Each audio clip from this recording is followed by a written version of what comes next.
Okay, here's a video on how to turn on the recording studio, get the control room up and running and ready to go.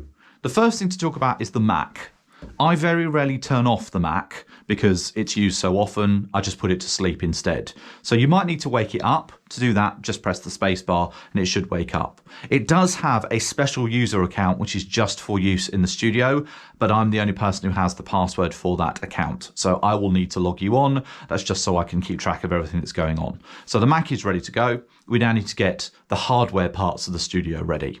So we're going to start over here with 3 different bits of equipment. We have the mixer on top of the rack unit, the interface, which is the first thing in the rack unit, and the headphone amp, which is the blue item of equipment within the rack unit. So let's start with the mixer.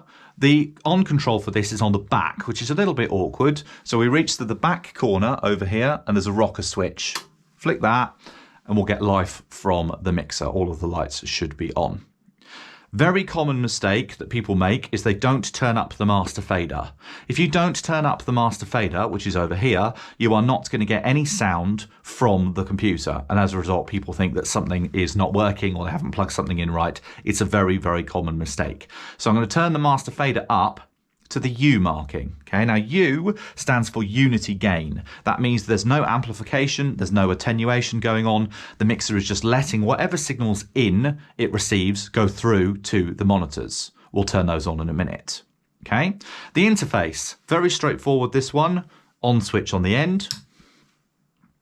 And the headphone amp underneath also has one power switch. This one to me is backwards. It's actually flick it up to turn it on, but you get a green light to tell you whether it's on or not. This setup is now ready to start using as the control room.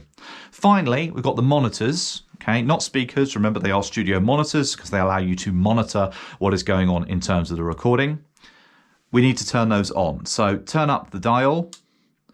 You'll hear a little click, and I set it by standard to 2 o'clock, okay? No further than 2 o'clock. Anything less is absolutely fine, but no further than 2 o'clock.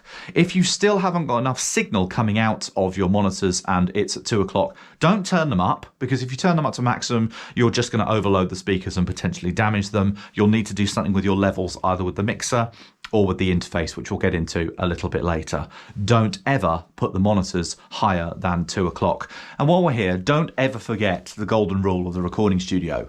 Watch these videos again and again, but if you're not 100% sure about what you're about to do, don't do it. Ask somebody and make sure that you're confident with what you're doing, because if you damage it, you are responsible for it.